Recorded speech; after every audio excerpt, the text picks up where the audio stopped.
Un saludo a todos, bienvenidos a una edición más de Estudio Ágora. Hoy estoy en Coral Gables, en los alrededores de Miami, con el abogado cubano-estadounidense José Manuel Pallí. Él nació en Cuba, pero se crió en Argentina. Cubargi, exacto.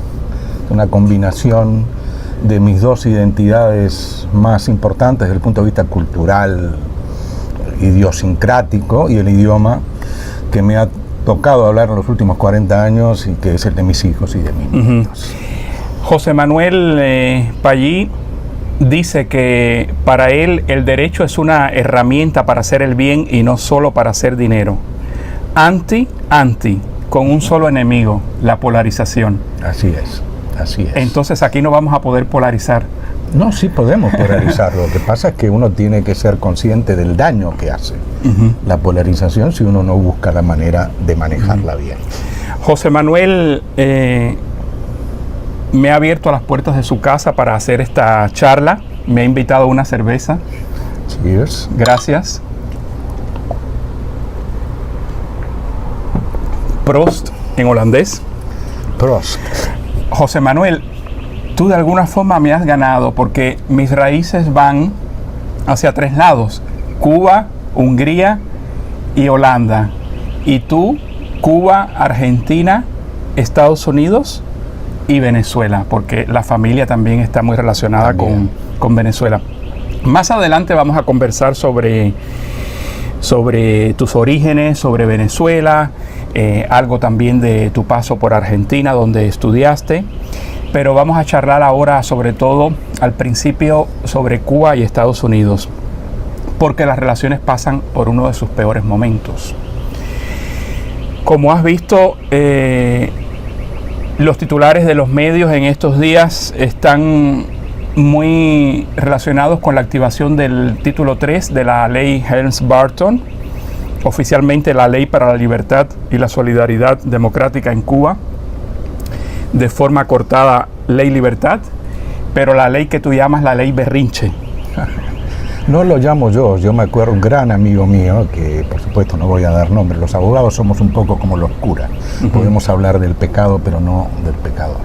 Pero un gran amigo mío, cuando en el año 94 se adopta esta ley, la llamaba exactamente así, la ley Berrinches, porque era producto de dos berrinches.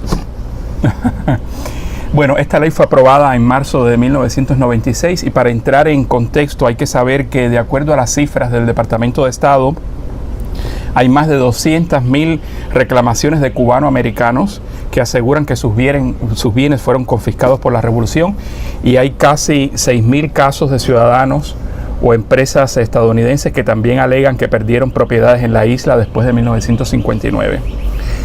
Yo me pregunto, sin la activación del título 3 de la Helms-Burton, ¿no era posible presentar estas reclamaciones y estas querellas en los tribunales de Estados Unidos? Sin una ley así, ¿no era esto posible? No existe, la ley lo que hace es crear, inventar justamente una acción, lo que llaman en inglés cause of action, un derecho a demandar por ese tipo de hechos confiscatorios que ocurrieron en Cuba después del 1 de enero del 59. Teóricamente demandar en los Estados Unidos es una puerta abierta prácticamente a todo. Pero no, o sea, evidentemente a nadie se le hubiera ocurrido hacer eso si no fuera por la ley Helms-Burton. Una ley que además tuvo un alto grado de oposición en el Congreso desde que se gestó y que solamente se pone en vigor, se promulga por la administración, el gobierno del presidente Clinton, a raíz de esos dos berrinches. Uno, el hecho de que el gobierno cubano decide derribar dos avionetas desarmadas, tripuladas por ciudadanos americanos, en un momento en que seguramente hay gente que puede entender que se justificaba esa acción desde el punto de vista de lo que era una especie de provocación persistente y continua contra la buena el consejo incluso de las autoridades americanas de control aéreo y demás, por parte de un grupo de señores acá, cubanoamericanos fundamentalmente, que entendían que estaban haciendo patria sobrevolando el territorio cubano. Pero claro, o sea, derribar 2 avionetas desarmadas tripuladas por ciudadanos americanos, berrinche uno, no podía sino generar una reacción. Los Estados Unidos no se pueden quedar cruzados de brazos con eso.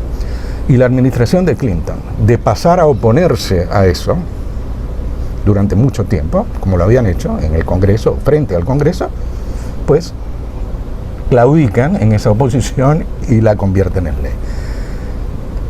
Conscientes de que el título 3 era algo que no tenía ni pies ni cabeza, y por eso es que inmediatamente que la promulgan y que la ley entra en vigor, ese título 3 ha quedado suspendido durante 23 años. Así es. Pero eso es lo que le da acción ante los tribunales a toda esta gente que se ha mandado a correr esta semana, que se va a demandar, que soy el dueño de, qué sé yo, de la bahía de Santiago de Cuba, del aeropuerto, no sé. José Manuel, pero la verdad es que cuando uno lee esa ley, asusta la ley, porque es una ley que está muy, muy trabajada, aunque tiene así, jurídicamente hay cosas que confunden, ¿no? Tal parece como si no estuviera hecha por juristas. A mí me asusta por lo mal escrita que está, por lo mal concebida desde el punto de vista jurídico.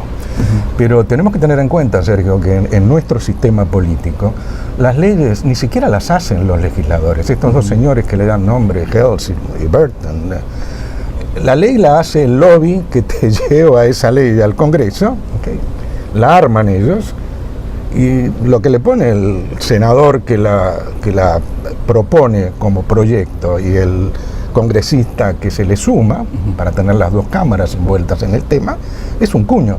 Pero eso lo hace el lobby, como hace el lobby de los rifles, de la Asociación Nacional del Rifle, las leyes que tienen que ver con el control o descontrol de armas. Eso es así. Entonces eso no nos debe sorprender. Pero lo cierto es que desde el punto de vista del derecho internacional público, que es un tema que muy pocos en Estados Unidos manejan, inclusive muy pocos colegas míos, en la Argentina, en Venezuela, en Italia, en Holanda, supongo, seguro, porque además hay una gran tradición internacionalista en el derecho holandés. Tú no puedes ser abogado sin haber estudiado y aprobado un examen de derecho internacional público. En los Estados Unidos no. En los Estados Unidos tú puedes ser abogado sin haber estudiado jamás una materia que tenga que ver con el derecho internacional. Bueno, ya... Entonces nadie entiende esto que te estoy diciendo porque es una ley del Congreso, aprobada por el presidente, ya está, todo lo que necesita. Pero las reacciones ahora, y no solo ahora, sino siempre desde el primer momento, y de hecho, de alguna forma por eso fue postergada, ¿no? El título 3 es el tema de la extraterritorialidad y del derecho internacional. La gente que sí sabe se da cuenta enseguida que esto es grave. Por ejemplo, el gran economista Jeffrey Sachs acaba de decir que esto es una ley acoso y que va a causar daños y estragos. En pocos días, después de activada el título 3 de la Helms-Burton, se han presentado ya varias demandas, al menos hay 3 que yo he constatado antes de venir a entrevistarte. Y hay, de las 3 hay 2 que me llaman la atención, porque se ha hablado mucho de la extraterritorialidad, pero hay 2 demandas. Hay una de la Exxon por digamos, contra lo que son los terrenos de la refinería Nico López, ¿sí?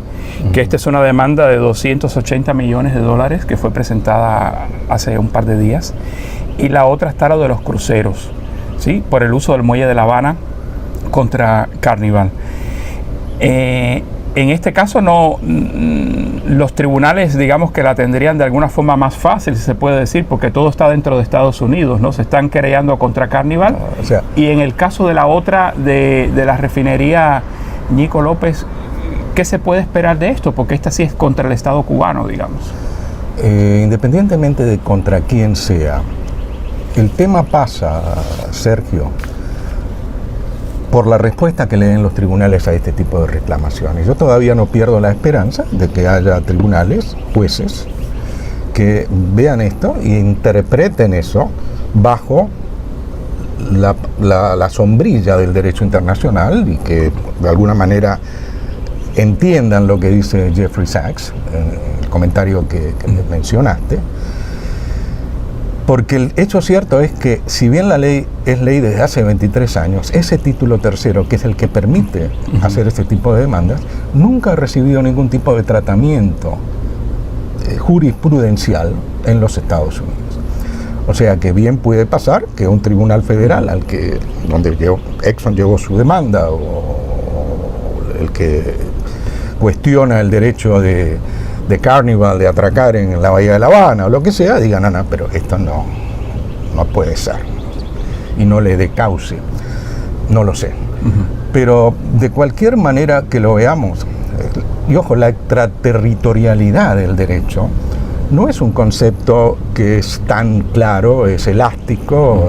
Pensemos, porque el derecho originalmente ni siquiera era territorial, el derecho era el derecho que te correspondía o que te regía de acuerdo a tu origen, a la comunidad en la que tú pertenecías. O sea, el tema de la territorialidad o no del derecho surge, qué sé yo, cuando existe una buena cartografía en el mundo, que uno sabe cuáles son las fronteras de los países, después del Tratado de Westfalia, donde se distribuye un poco los terrenos, la tierra. Pero antes de eso no había ningún problema con que un Estado se atribuyera el derecho a legislar sobre cosas que pasaban fuera del ámbito espacial que controlaba esa comunidad. Pero claro, el mundo ha cambiado. Y hoy por hoy, tanto la no extraterritorialidad de las leyes como la no intervención en los asuntos de otro Estado son parte incluso de lo que es el fundamento democrático de cualquier país, de cualquier pueblo, de regirse por las reglas y por las leyes y por las decisiones que ellos mismos toman, a reserva de lo que piensa el Congreso de los Estados Unidos, el Parlamento inglés, o el, que no sé, cómo se llama en Holanda, la legislatura, o lo que fuera.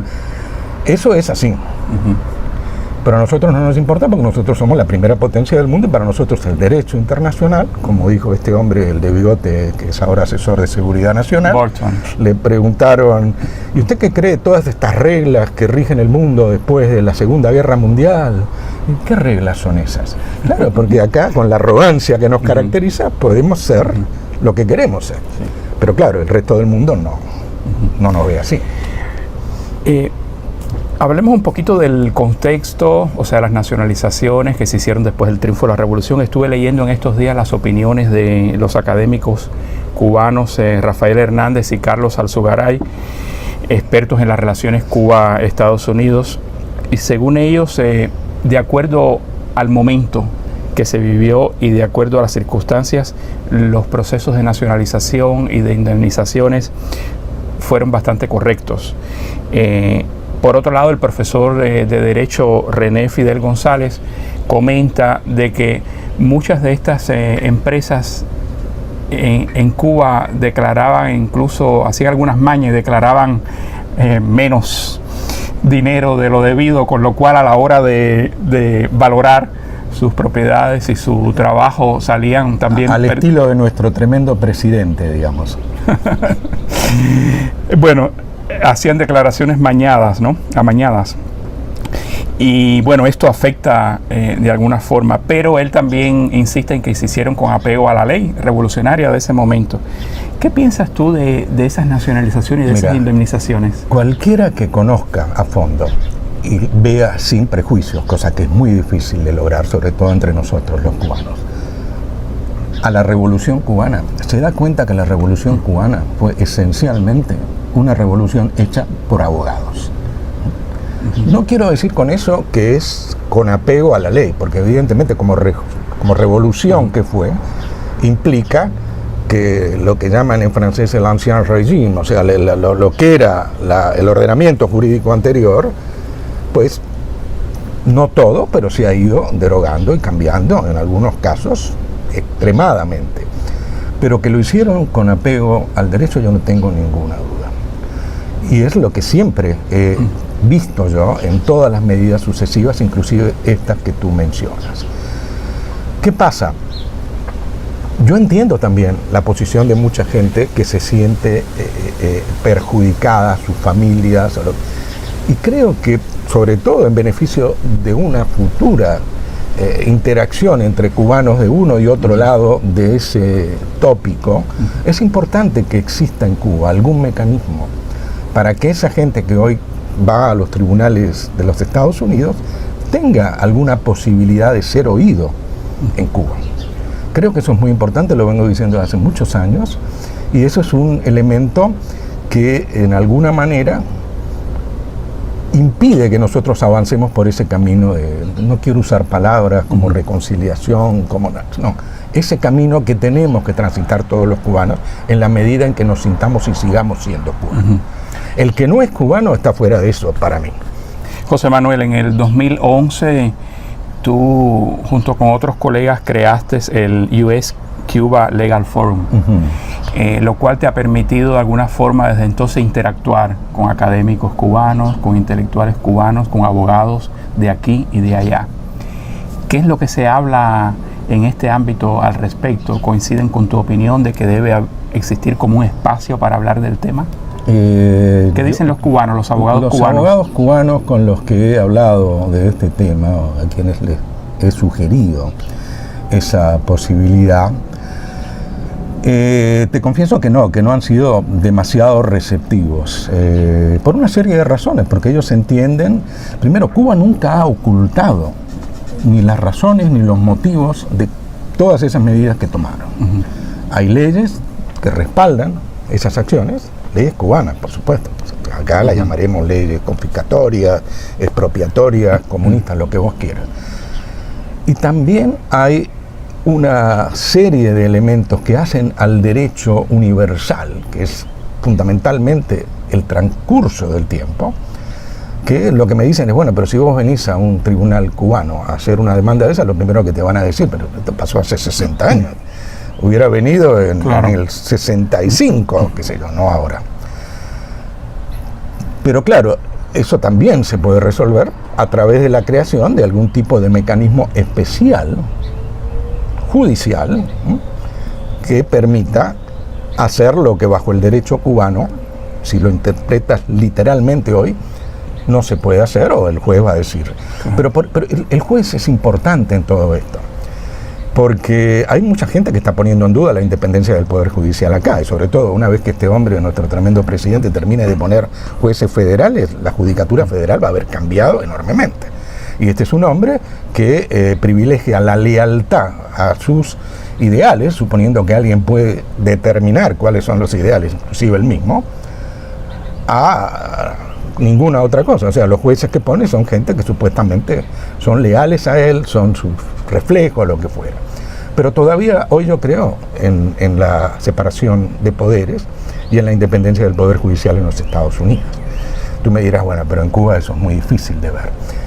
Sí, pero entre las cosas que tiene que hacer Cuba es demostrarle al mundo que sin necesidad de adoptar el modelo americano, ni político, ni económico, ni nada, que se puede parecer en ese tipo de cosas a algunas instituciones que evidentemente el mundo ve con buen ojo, ¿no? O sea, como la independencia del Poder Judicial. Pero se puede crear en Cuba un ámbito donde ese tipo de cosas, más allá del transcurso del tiempo, más allá de las cuestiones que hacen por supuesto, en Cuba, bajo un tribunal cubano, bajo la ley cubana y con abogados cubanos, no con un abogado de una firma americana que se acaba de enterar que puede ir a tribunales y hacer una cosa como esta. Esto no es serio. ¿No cree usted que esto de los abogados en Estados Unidos, ahora muchos de sus colegas ven como una fuente de ingresos esta posibilidad, que es algo muy cultural de Estados Unidos, digamos, que está dentro de lo normal? Yo no tengo ningún reparo en que la gente gane dinero, ni que use su profesión para ganar dinero. O sea, cuando digo lo que tú decías de que el derecho no es para ganar dinero, digo, no es para ganar dinero solamente. ¿Okay? Pero no, yo entiendo que si existe en la mente de ellos, pero te repito, la mente de ellos está condicionada por el desconocimiento, en muchos casos, de lo que es, de la razón, por ejemplo, por la cual tantos países han sacado leyes que bloquean los efectos de la ley Helms-Burton, no ahora, sino desde el año 96. O sea, ese es el tema. Ellos no lo entienden. Si lo entendieran, cuando menos dirían, no, para acá voy a perder mi tiempo, aun cuando obtenga la sentencia favorable a los intereses de mi cliente, porque no tengo ninguna posibilidad, otra que, como dice Sachs, acosar a las empresas que han hecho ese tipo de cosas. O sea, la definición de tráfico en la ley Helms-Burton es una cosa tan ridícula, tan amplia, tan absurda, que no tiene ni pie ni cabeza. O sea, cualquier momento te demandan a ti, porque tú estuviste en Holanda y tuviste algo que ver con una compañía holandesa que a su vez tuvo alguna actividad en Cuba con un terreno. Esto no tiene ni pie ni cabeza, esto es absurdo, pero es. Y yo no pongo ningún reparo. Hay gente, por ejemplo, que ha dedicado su vida a acumular la información necesaria para recuperar los títulos, los terrenos de sus abuelos o lo que fuera. Creo que están en todo su derecho de hacer eso. O sea, no te digo que los aplaudo, pero lo entiendo. Pero después del restablecimiento de relaciones entre Estados Unidos y Cuba, la administración de Obama de alguna forma intentó llevar sobre la mesa de negociación siempre este tema. ¿Sabes tú algo de eso? ¿Qué se habló al respecto? Yo entiendo que se empezaron a hacer gestiones, pero se empezaron a hacer gestiones exclusivamente, como debe ser, con respecto a aquellas reclamaciones que fueron certificadas durante los años 60 de personas, ya sea físicas o jurídicas, que eran ciudadanos americanos, estaban sujetos a la ley americana en el momento en que Cuba se quedó con esas propiedades o quitó la posesión de esas propiedades después de la revolución. Eso existe desde hace muchos años.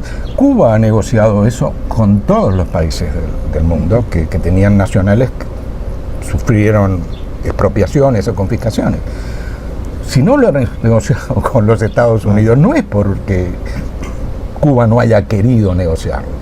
Eso me consta. O sea, yo he tenido oportunidad de conversar este tema, por ejemplo, con la abogada que estuvo al frente del Departamento Jurídico del Ministerio de Relaciones Exteriores, una mujer brillante, que ante cosas que yo decía en público en Cuba, decía, no, usted no sabe lo que está hablando. Yo le puedo demostrar que nosotros hemos hecho todo lo posible por negociar. Bueno, el tema pasa, Sergio, porque esto no es un tema de política exterior, esto no tiene nada que ver con la relación Cuba-Estados Unidos. Esto tiene que ver exclusivamente con los intereses electorales de un grupo de gente. Por eso se reúnen, en el mismo caso de Venezuela, el 22 de enero.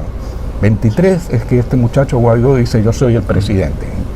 Y lo respaldan los Estados Unidos.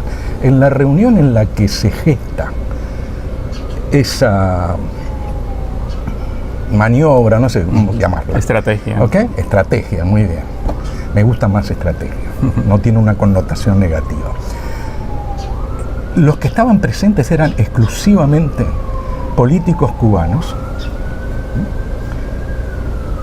por la Florida, no por ningún otro estado, el gobernador de la Florida actual, el ex, que también es senador por la Florida ahora, y 2 o 3 funcionarios, Pence, tremendo presidente, este hombre que me mencionabas, el del bigote. Bolton.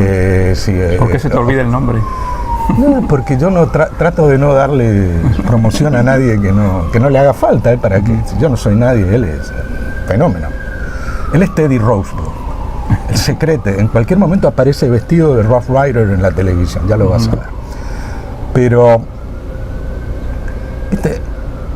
es una decisión que solamente apunta a los intereses de la gente, de los políticos de la Florida, que le han vendido a nuestro tremendo presidente, que bueno, es un estado que es fundamental para una elección presidencial, cualquiera.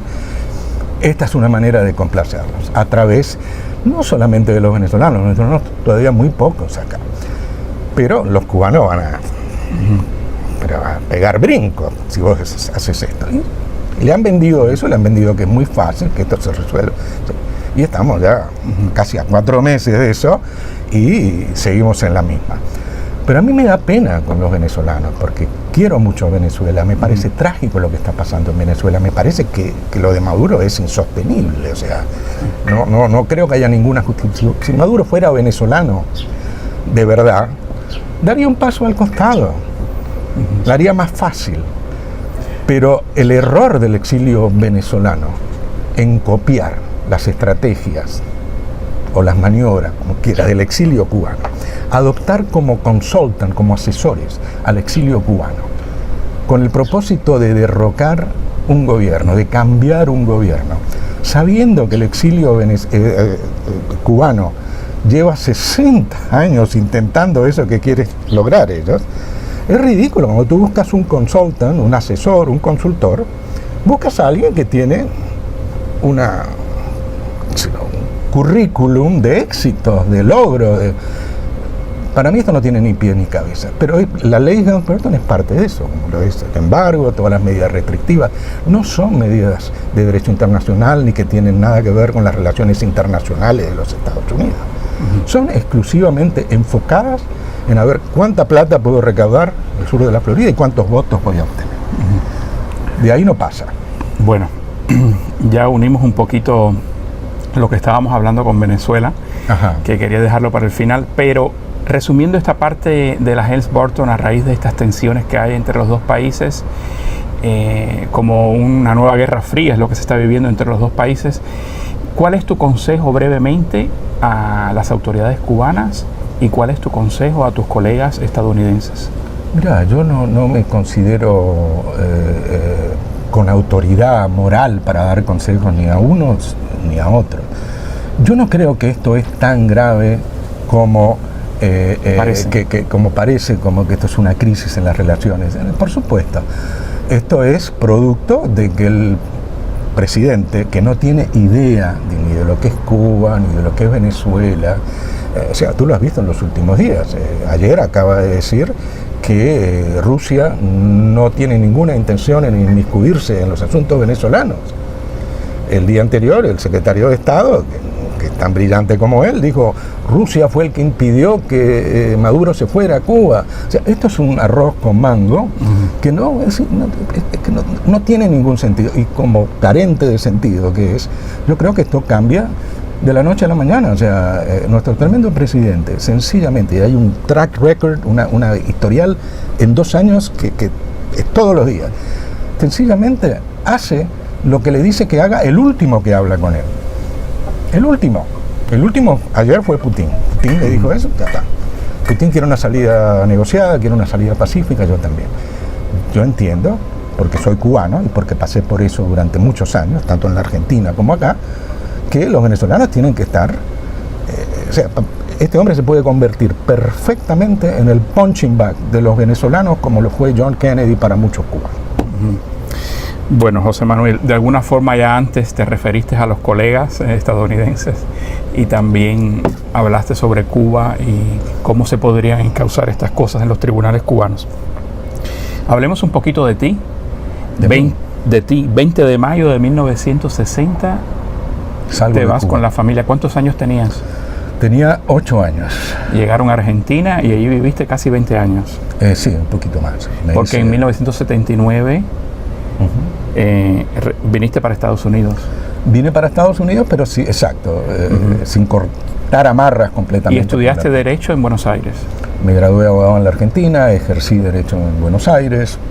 ¿Viniste para Estados Unidos? Vine para aquí con la idea, no originalmente de hacerme abogado en Estados Unidos, sino de tener algún tipo de conocimiento del derecho americano, o sea, lo que se llama un LLM, o un título en Derecho Comparado, y quizás volver a la Argentina para ejercer ya con esa experiencia. Esa experiencia y sobre todo ese gancho, más que nada, por una cuestión comercial. Pero me enteré acá de la ley del ajuste cubano, cosa que yo no conocía cuando estaba en la Argentina, y entonces un profesor de Derecho e Inmigración me dijo, no, ¿te quieres quedar? Todo lo que tienes que hacer es no salir en un año. Y entonces aquí revalidaste título que estudiaste acá. Aquí estudié en la Universidad de Miami, en la Escuela de Derecho de la Universidad de Miami, y me hice miembro del Colegio de Abogados de la Florida, y soy miembro del Colegio de Abogados de la Florida del año 85. Tú aparentemente no eres muy mediático, pero por otro lado la media te persigue en la familia. Cuéntame. Bueno, mi vida está definitivamente enmarcada por los medios de difusión. Mi viejo fue CEO, gerente general de uno de los medios más importantes de difusión en la Argentina de los años 60, el Canal 13 de Probartel. Mi suegro tuvo un cargo idéntico en uno de los medios de difusión más importantes en Venezuela. Siempre he tenido esa aura alrededor de ti. Pero mi viejo era un tipo que era profundamente, pero profundamente negado a todo lo que fuera o pareciera nepotismo. Y entonces me inculcó un poco eso de que, bueno, si mi padre hace esto, yo no tengo mucho que ver. Pero en el año, creo que fue en el año 72, 73, cuando el peronismo vuelve al poder, las acciones de la operación que manejaba mi viejo en la Argentina, que pertenecían, la parte del paquete accionario, que pertenecía a la CBS y a Viacom de los Estados Unidos, los americanos se asustaron y la vendieron. Y las compra una empresa editorial muy grande en la Argentina, que los dueños eran dos muchachos jóvenes, muy amigos de mi viejo, y uno de ellos un día me dice en casa, tú no quieres, inducido por mi padre que yo quería que yo fuera periodista, que escribiera y demás, tú quieres escribir para Editorial Atlántida, se llamaba. Le digo, sí, Aníbal, sí, te digo que sí. Pero además te digo para cuál de las revistas. Y para gran desgracia de mi viejo, que casi le da un ataque, le digo para la revista El Gráfico, que era una revista deportiva. Mi viejo casi le da, te digo, o sea, no quería saber nada de eso. Pero tuve una experiencia, mi primer trabajo pago, de hecho, fue como periodista deportivo, en la revista El Gráfico, que era lo mejor, suena un poco pedante decirlo yo, pero era lo mejor que había en periodismo deportivo en América Latina, se leía en todo el continente, ya desapareció hace unos años, pero de ahí tengo grandes amigos y una gran experiencia de lo que es el periodismo. Bueno, esposa venezolana, ¿la conoces en Buenos Aires? No, la conozco desde que nació, fíjate lo que son las cosas.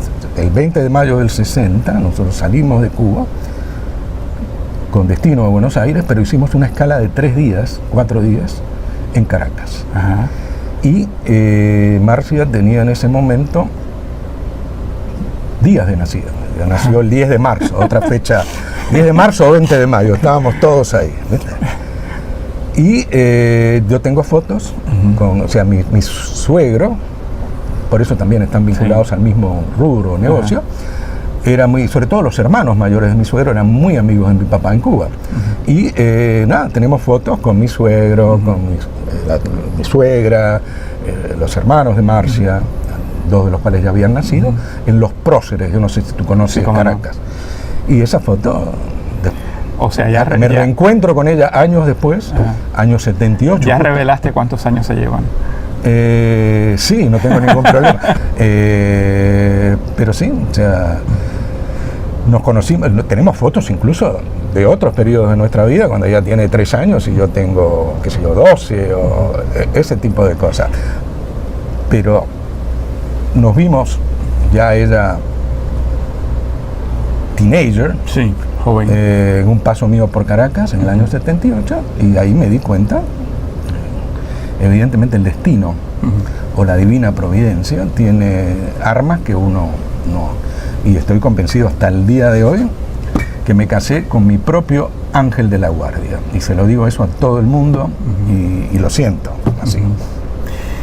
José Manuel, ¿cómo fue tu reencuentro con Cuba? A ver, pasaron muchos años en los que tú decidiste volver, y ¿cuándo decides dar un paso diferente y acercarte a Cuba? Ese fue el regalo que me hizo Marcia justamente cuando yo cumplí los 50 años. ¿De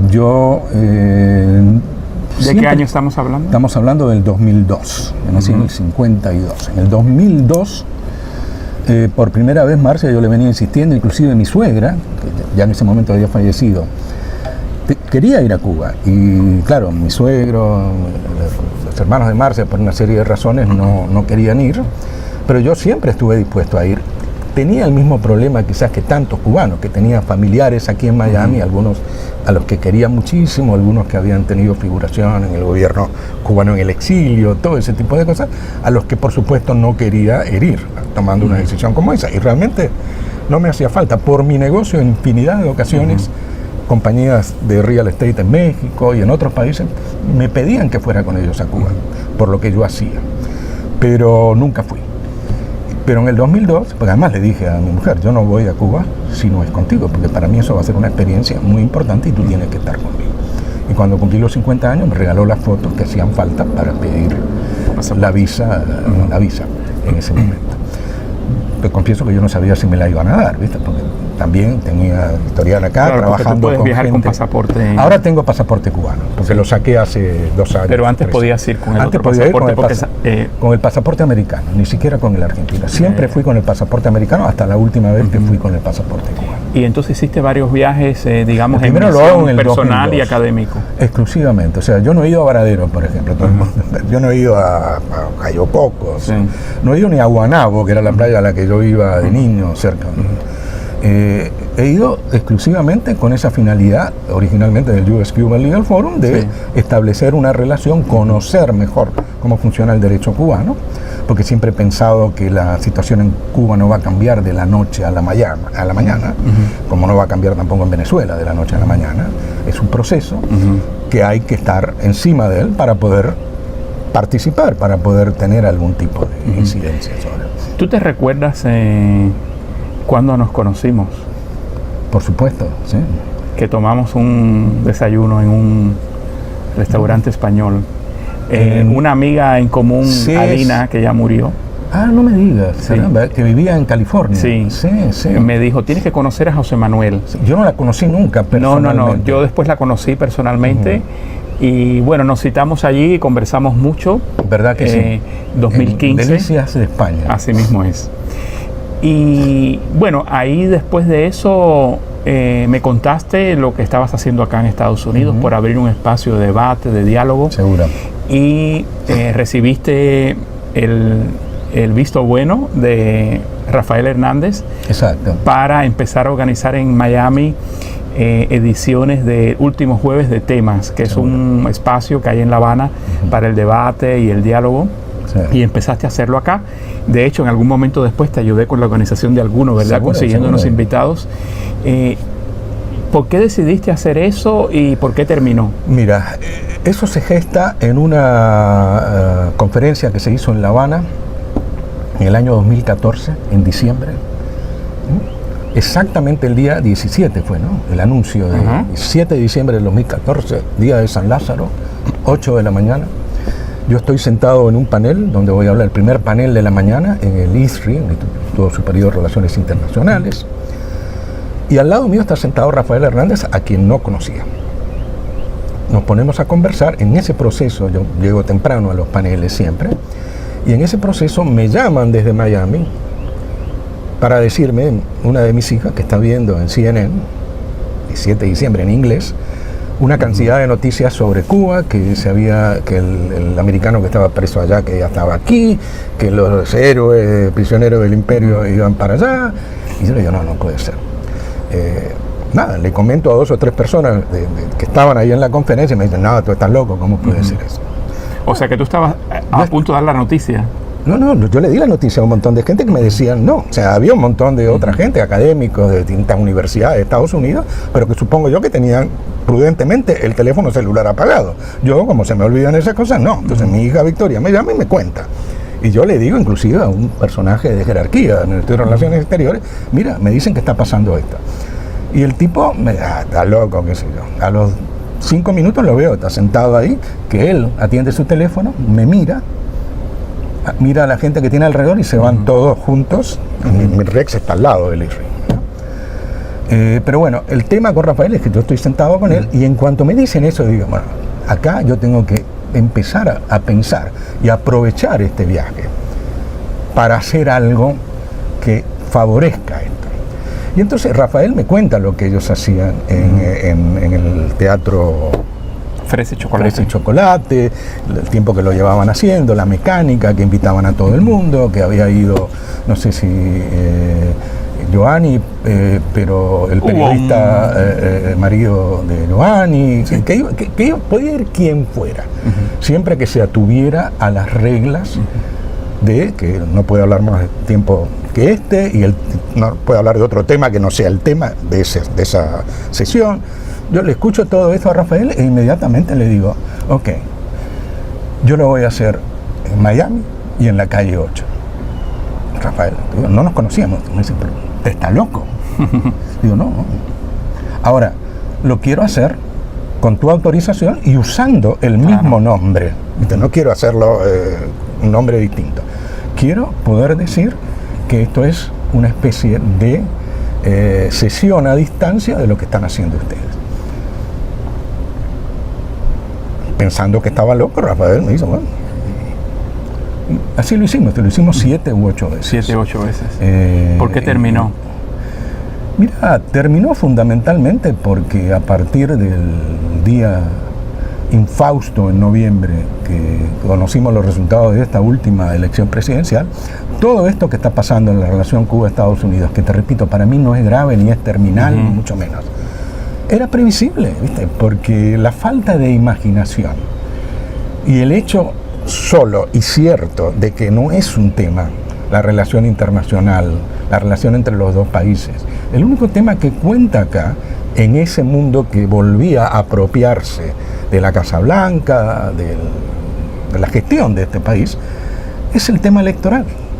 Entonces era perfectamente previsible, aunque había atisbos de que nuestro tremendo presidente instintivamente no concuerda con eso de cerrarle la puerta a Cuba. Además, él mismo, como empresario privado, ha buscado acercarse a Cuba. Eso me conta, porque yo he estado cerca de la gente que ha hecho las exploraciones y demás. Pero igual, yo pensé, no, este ya cambió. Y además el propósito mío, originalmente, te confieso, era demostrar que se podía hacer. Claro. Y nunca tuvimos un problema, nunca necesitamos un policía en la puerta. Y esto era en la calle 8 Así es. y la avenida 5. Estuve varias veces allí. Sí. O sea... y entonces terminó... Y terminó ahí, el último que hicimos fue antes de la elección. En el nuevo local de Tinta y Café. Y viste... Hemos hablado muchas veces de volver a hacerlo, buscar temas. A mí en estos días me está dando vueltas en la cabeza, porque creo que sería una cosa buena para hacer, y un servicio incluso para este otro pueblo que a mí también me llega tan cerca, hacer una cosa similar con, por supuesto, nada que ver ni con Cuba, ni con Rafael, ni con los últimos jueves de temas, ni nada de eso. Pero hacer una cosa similar, organizar una cosa similar, o darle la idea, porque no tengo por qué hacerlo yo, a los venezolanos de que traten de armar una cosa parecida. No se ve mucha actividad de los venezolanos acá en... Me refiero a los venezolanos acá en Miami, sí. ¿no? Claro. ¿Y cómo vive la familia con tu esposa venezolana los acontecimientos de Venezuela? Muy difícil, porque yo tengo 2 cuñados que viven en Venezuela. La otra hermana de Marcia vive acá, afortunadamente. Pero la situación en Venezuela es pavorosa, es tremenda. Y te repito, yo no creo o sea, yo creo que tiene que haber alguien alrededor de Maduro que le diga, oye, independientemente de la salida pacífica, de la invasión de los marines, de todo ese tipo de retórica y de bobería que se hablan, esto no tiene salida contigo al frente, o sea, no tiene salida. Pero ¿qué pasa? Que le hacemos más fácil todavía a Maduro desde aquí, cuando nos ponemos a decir los disparates que decimos y mandamos los tweets que mandamos, porque acá lo que cuentan, te repito, es la reacción que eso pueda generar acá. En Coral Gables, en South Miami, en Downtown, en la calle 8, en Hialeah. Eso es todo, el público que tiene. El otro día me decían, no, que el senador Rubio había protestado porque CNN no decía lo que él quería que dijeran sobre lo que estaba pasando en Venezuela. Y alguien me dice, bueno, pero CNN lo sacó del aire el gobierno de Maduro en Caracas. Le digo, no, pero si a Marco Rubio no le interesa lo que diga CNN en Venezuela, le interesa lo que vean los que ven CNN aquí. Venezuela, olvídate. José Manuel, unos días antes de hacer esta entrevista anuncié que venía para acá y bueno, pregunté a la gente si querían hacerte alguna pregunta. La verdad es que todo el mundo está esperando los resultados de la entrevista más que hacerte preguntas. Mucho elogio, porque realmente eres una persona que comunica muy directo y muy bien en la experiencia que yo tengo contigo. Pero hubo un señor que a lo mejor conoces, Horacio del Prado. Cómo no. Desde Argentina, dice que si no extrañas algo de Argentina y también quiere que te involucres en el análisis de la situación de Argentina. Yo creo que eso requiere otro programa, pero por lo menos, ¿qué extrañas de Argentina? Horacio trabajó conmigo, éramos los dos más jóvenes en esa experiencia que tuve en la revista El Gráfico. Éramos teenagers también, no teníamos 20 años. Horacio es un gran amigo mío, al quien veo cada vez que voy a Buenos Aires. Y a mí la Argentina de los años 60 me enseñó lo que era calidad de vida. Por lo menos lo que yo considero calidad de vida. Y por supuesto que añoro eso. O sea, entiendo que la Argentina de hoy es distinta. Pero es distinta y no lo es, porque la Argentina de hoy, cada vez que vuelvo, es prácticamente lo mismo. La calidad de vida es la misma, el afecto de la gente hacia mí es el mismo. Tengo un hermano todavía allá, hijos, sobrinos míos, nietos. Para mí la Argentina sigue siendo una parte muy importante del tipo que yo veo en el espejo cada vez que me levanto por la mañana, cada vez más viejo, pero sigue siendo argentino. Y te repito, lo más importante es, y lo extraño muchísimo, la calidad de vida. El problema es que la Argentina está tan lejos de todo y es mucho más cómodo vivir en un lugar como este. Puedes ir para aquí, para allá, bueno, moverte. Yo interpreto entonces que tu corazón lo tienes en Cuba y en Argentina, y que le agradeces a Estados Unidos. Aparte una parte del corazón con tu esposa venezolana, a Estados Unidos, ¿qué le agradeces? Mucho. Yo creo que este es un país extraordinario desde muchos puntos de vista. El problema más grave que yo le veo es que esa misma condición de país extraordinario, de sociedad extraordinaria, de instituciones extraordinarias, nos impide a veces ver que aún en ese marco de extraordinariedad hay muchas cosas que son terriblemente problemáticas, y que en la medida en que no las identifiquemos, en la medida en que nos convencemos de que no se puede hablar de eso porque entonces sos antiamericano o no sos patriota, lo que nos estamos haciendo es un daño tremendo. No a mí, a la generación mía, o los baby boomers, a la de mis hijos, todos nacidos en Estados Unidos. ¿Qué más puedo agradecer? Mis nietos, todos nacidos en Estados Unidos y que presumiblemente van a vivir acá. A ellos no les vendo la idea de que la calidad de vida en la Argentina es superior. ¿Cuántos hijos y nietos? Tengo 3 hijos y 6 nietos hasta ahora. Bueno, José Manuel, te agradezco mucho esta charla. Gracias por la cerveza. Mira, yo me la tomé toda. Sí, tenía que haber tenido Heineken acá, pero se me escapó. Son buenas las cervezas, sí. Bueno, les agradezco mucho a todos la atención a esta nueva edición de Estudio Ágora, hoy desde la casa del abogado cubano, argentino, estadounidense, venezolano, José Manuel Pallí. La próxima edición va a ser desde el Estudio Natural, del que les he hablado muchas veces, con una mujer muy interesante. Muy pronto. Muchas gracias y hasta la próxima. Gracias, José Manuel. Un placer.